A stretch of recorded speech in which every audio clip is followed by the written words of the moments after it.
I always associated Thin Lizzy with hard-hitting, fast, and intense hard rock music. And this one is totally unexpected.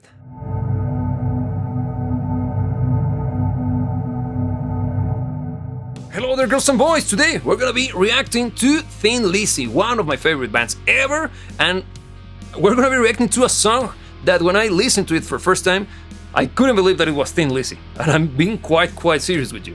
The song in question is The Sun Goes Down, and this is from the album Thunder and Lightning, and it's just badass. It's something that is totally outside of the usual when it comes to Thin Lizzy, and I like to pick this particular song for analysis because it's gonna show you many great ways to overuse some special effects. And if you're not a musician yourself, worry not, because if this is your first time on this channel, I welcome you, because in here we analyze the music that we love from the perspective of an active musician and professional music producer, using language that anybody can understand, in a way to expand their knowledge when it comes to music production and songwriting. So, if this is your jam, let's rock and roll! So here we go, girls and boys, The Sun Goes Down by Thin Lizzy.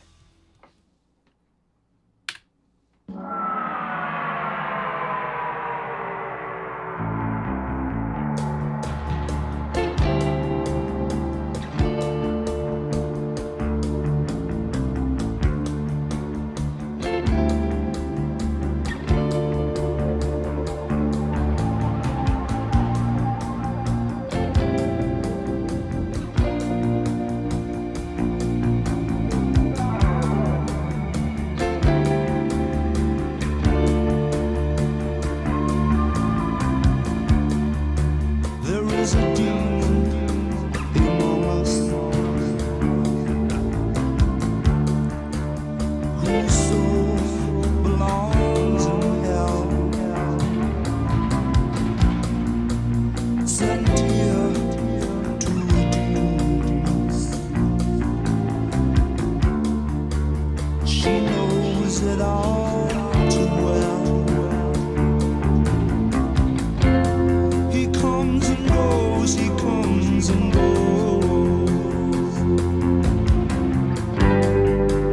She knows it all too well. But when all is said and done, the sun goes down.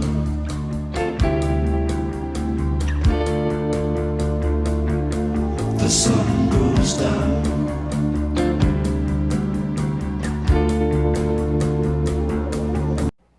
How about this, girls and boys, huh? This is totally the anti-Sumer music, don't you think? It's slow-paced, it's filled to the brim with details, the use of the effects is intense, everything is drowning in effects. You got a delay, you got reverb, you got tremolos going all over the place, and don't worry, I will explain those to you later on. But I want to clarify that this song, it's extremely overly produced. And that's great, because it's part of the sound of this song, especially considering that this is Thin Lizzy. The first time that I listened to this song, when I discovered it, I was actually flabbergasted by the fact that it was Thin Lizzy, the ones who were performing. Why? Because in my head at that point, I always associated Thin Lizzy with hard-hitting, fast, and intense hard rock music. And this one is totally unexpected. At least it was for me back then. Their music is fantastic, don't get me wrong. I am a huge fan of the Thin Lizzy fan. But this was totally outside of what I was expecting the band to sound like. Please remind me the name of the members of the band at this stage, because I think this is, if I stand correct, the last album they released before they split. But I might be wrong, so please correct me if I happen to be saying something quite stupid. But please tell me who is playing the guitar in this one, because I don't remember the name, and also the singer for the band at this point. This is excellent. And I'm pointing out at those two members of the band because this is, once the song keeps progressing, you realize that the vast majority of the harmony, not the harmony, the musicality of the song is coming from the interaction between the guitar and the singer.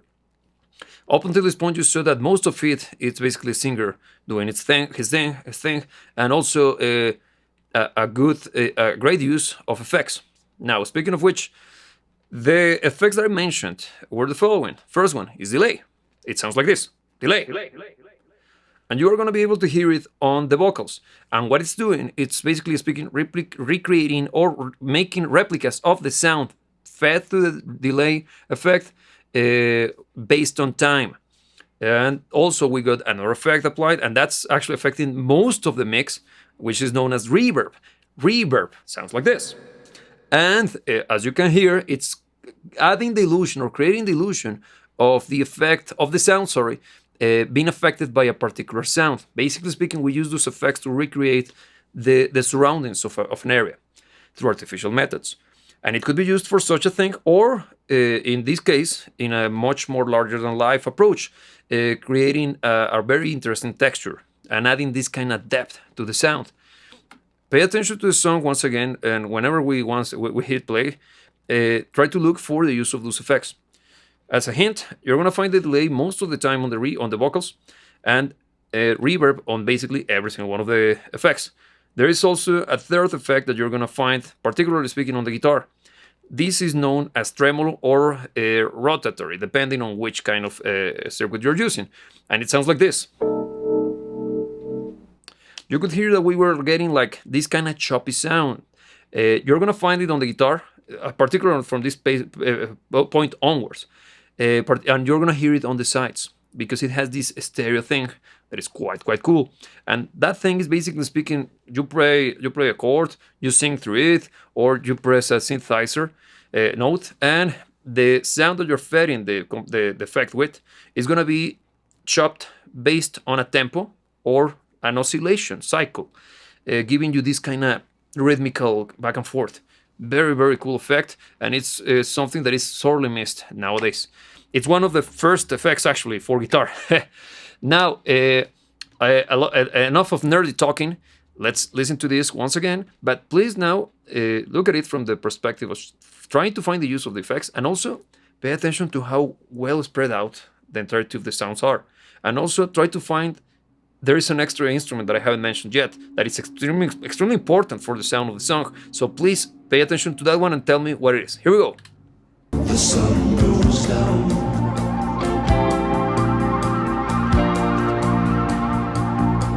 The sun goes down.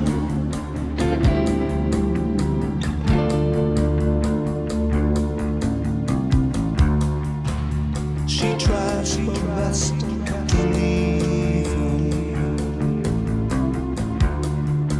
but she is still captured by his spell. She knows now she must deceive him. He knows it all too well. She comes and goes, she comes and goes. He knows it all too well. But when all is said and done, the sun goes down.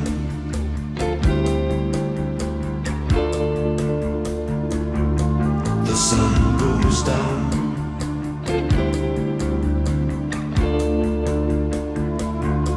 The sun goes down.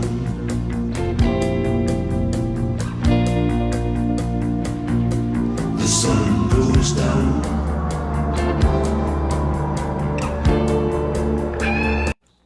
Sorry, I know I was suspecting this to happen, but well, let me first explain to you the secret instrument that I was hoping for you to find. We're talking about the synthesizer. Basically speaking, well, not necessarily one of these guys that I have on the backdrop, but it's a synthesizer is basically speaking an electronic instrument that allows you to create sound through the use and manipulation of electricity, as badass as it sounds.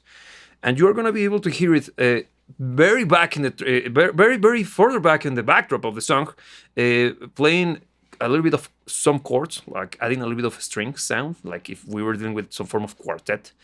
But also, you're gonna see a lot of synthesizer action going on, particularly in those kind of weird effects that are popping in and out, adding a lot of texture to the sound. Also, I forgot to mention that there is the bass is amazing. You saw it, right?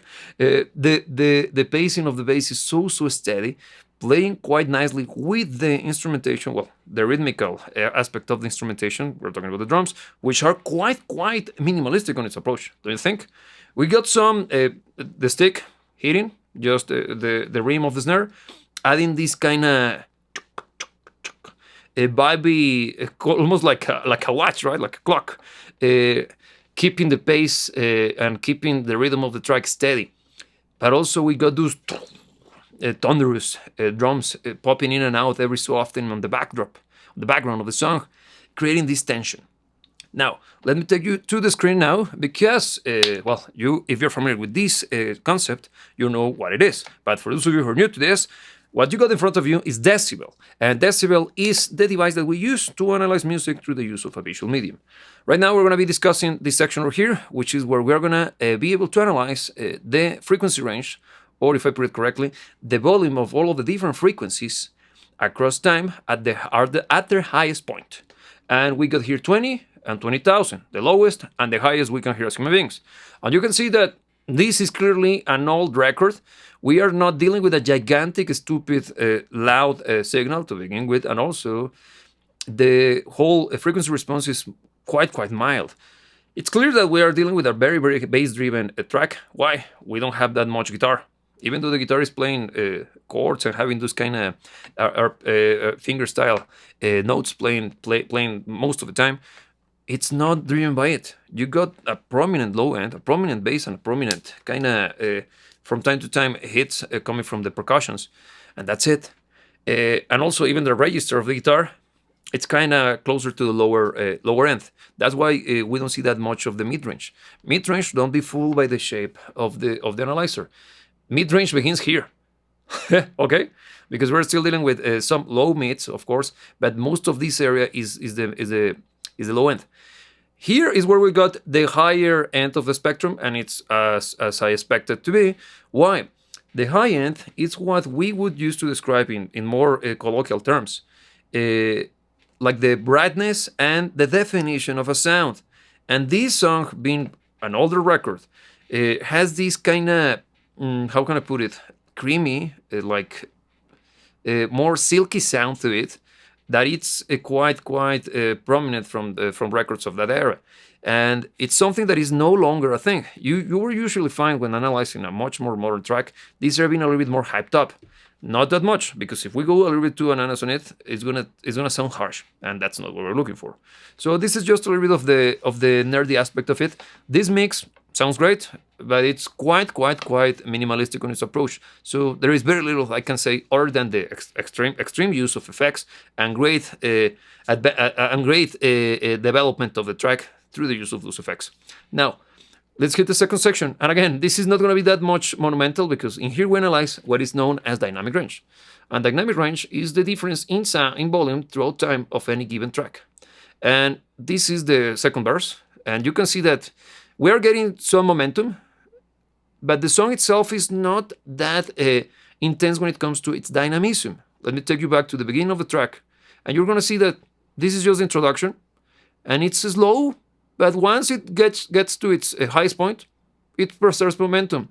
And here we got the first chorus, the she comes and goes, that section, and that's the highest point there. And you're going to see that later on, we continue, and it's basically rinse and repeat.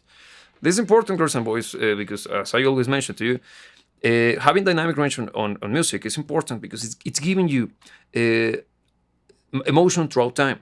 And a song, when it's everything flat and loud at the same, or everything is the same level of loudness, becomes quite boring to listen to because everything is exciting. And when everything is exciting, there is nothing boring there. Therefore, no contrast at all. So in this case, this song itself is quite slow paced.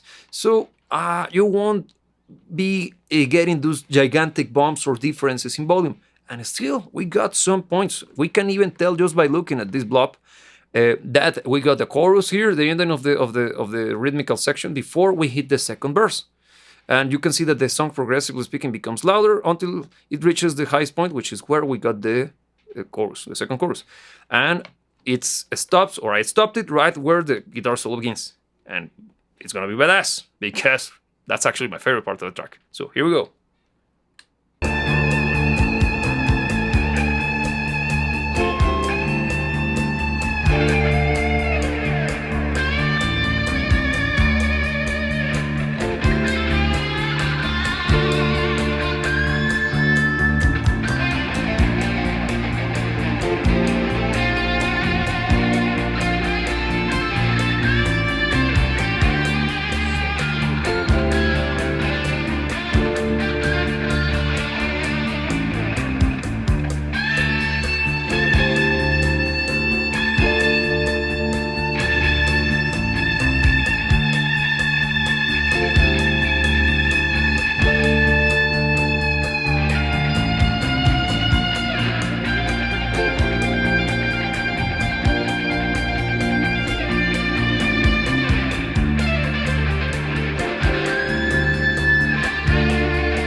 She comes and goes, she comes and goes.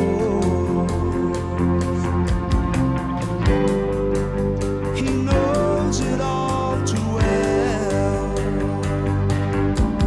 But when all is said and done, the sun goes down.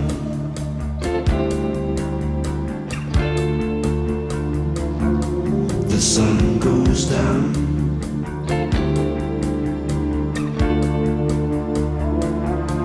The sun goes down.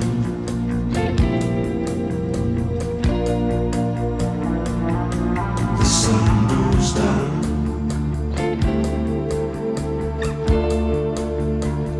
Oh, yeah.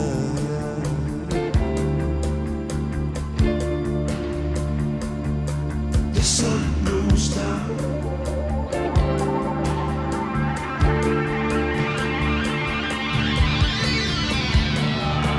There is a demon within us. The sun goes down.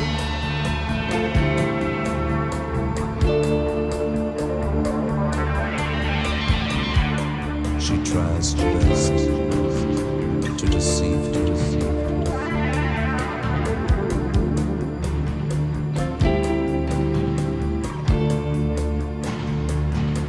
The sun goes down.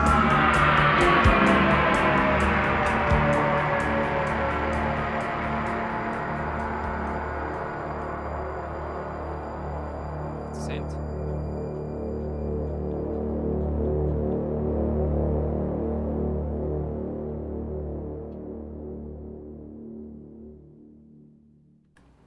How about an ending, right? How cool this song is, don't you think?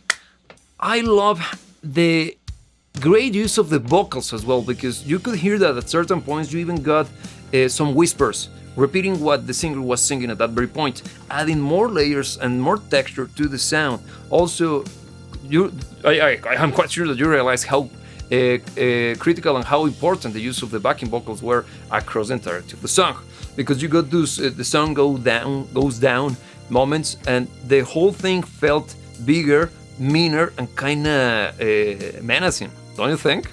So cool. Once again, this is a song that it's a great example of how to overuse effects without ruining the mix, and actually creating a song around the idea of overusing those effects. This song is super atmospheric, almost ambient music like, and I love it. I simply love it. And I gotta tell you that there is a version by someone else called Jornland, one of my favorite singers ever, which is as good as this one. I am not necessarily speaking a big supporter of covers, but that version is great. He's a great singer, has a completely different tone to his vocals, but he's a huge fan of Thin Lizzy as well, and it shows.